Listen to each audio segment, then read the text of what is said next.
everyone. Today we'll explore the hexapod orders, the largest group of animals on Earth including insects and their relatives. So let's break down. Siphonoptera. Siphonoptera comes from the true Greek word siphon and aptera. Siphon means tube or pipe, while the aptera means wingless. This reflects the group's characteristic because fleas are wingless and have siphoning, piercing, sucking mouth parts used to suck blood from hosts. Siphonoptera are small wingless insects. They are also known for jumping very high because of their strong legs. They are parasites, meaning they live by sucking blood from animals like dogs, cats, and even humans. Their bodies are flat and hard, so it's easy for them to move through fur or hair. Siphonoptera development. So in Siphonoptera development, there is holometabolos. It's complete metamorphosis. So their development stages are eggs, larva, pupa, and adults. Siphonoptera antenna. The Siphonoptera antenna is an adult fleas have short club antennae that fit into grooves called antennal fossae on the head. Their antennae are adapted for sensing host movement, heat, and vibration. In many species, males have slightly longer or more complex antennae for detecting female pheromones. So, Siphonoptera mouthparts. First is the adult mouthparts. Its type is piercing, sucking for blood feeding, and its function is to pierce the skin of the host. The second is the immature mouthparts. Its type is chewing mouthparts. They do not suck blood. Instead, they feed on organic debris and adult flea feces, dried blood, and its compassion with adults. Larval mouthparts are not piercing and are used for scraping and chewing soft materials. Lastly is the Siphonoptera wings. For first pair of wings is an absent. Fleas are completely wingless, which is reflected in their name Aptera. The second is the pair of wings, also an absent. Instead of wings, fleas have strong hind legs that follow them to jump up far, up to 150 to 200 times their body length.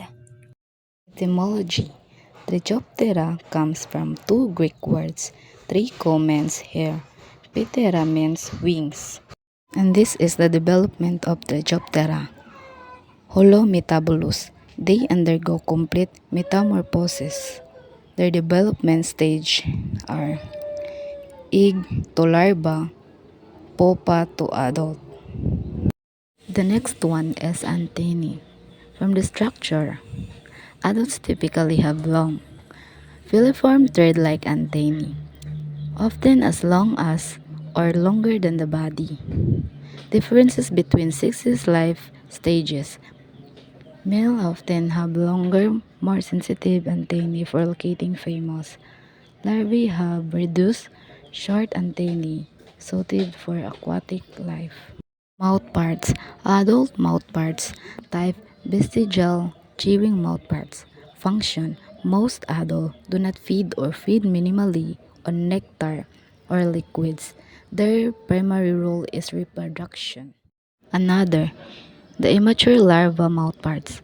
Type chewing mouthparts. Function. Used for cutting plant material, scraping algae, capturing small prey, or gathering detritus depending on the species.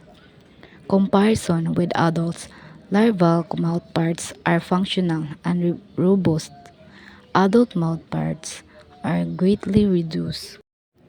There are two pair of wings. The first one, type membranous. Position. The first pair of wings is located at the front attached to the mesothorax, middle segment of the thorax. These have function. The first one, primary flight wings. The second one, protection. The third one is stability in air.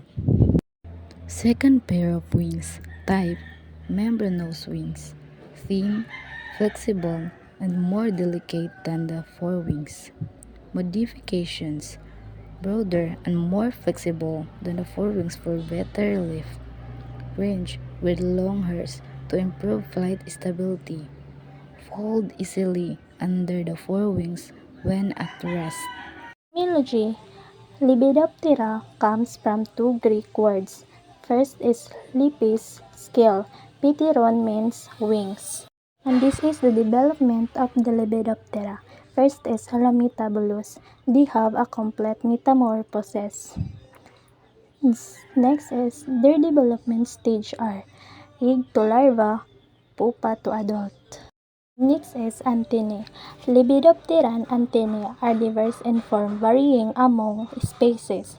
They can be filiform, thread-like, club-hook, pectinate, or plumose, feather-like.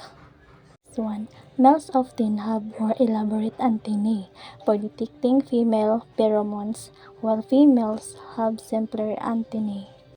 The next is mouthparts. Adult mouthparts.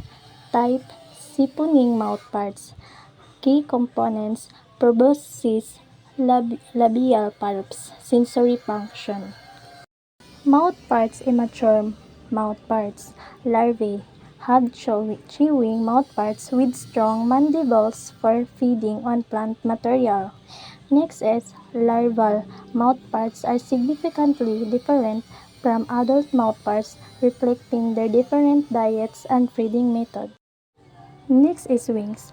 First pair of wings, type membranous, position and function. These wings are positioned on the mesothorax and are used for flight. The scales help in aerodynamic efficiency and protection. The next is second pair of wings, type membranous, special modification in some Lepidoptera. The hind wings have a frenulum, is a small hook that connects to the forewing, coupling the wings together during flight to improve aerodynamic performance. So the last one we have Hymenoptera. Etymology. Hymenoptera comes from two Greek words. Hymen means membrane. Ptera means wings. The name reflects their two pairs of thin membranous wings. So the next one is type of development, metamorphosis. Their metamorphosis is holometabulous. When we say holometabulous, complete yang metamorphosis. Then the yang stages is from egg to larva, then larva to pupa, and pupa to adult. Says antenna type. Their antennae are filiform or geniculate, elbowed in ants and sandbees, usually long and segmented, used for smell, touch, and communications. Their differences is males often have longer or more segmented antennae than females. So next is mouth parts. First is we have adult mouth parts. Their mouth parts mostly chewing or chewing lapping, used for biting, carrying, nectar feeding, or defense. Next one is immature mouth parts. Larvae have chewing mouth parts, simpler than adults but still used for feeding on food provided in nest. Then the comparison with adults reduce complexity and lack flapping structures. And then the last one is wings. First pair of wings. Their type is membranous and their position is attached to the mesothorax, middle thorax segments, and their function is primary wings for flight and provide most lift and control. Then the second pair is also membranous, smaller than first pair, linked to the front wings by hamuli or tiny hooks, allowing wings to function as one surface.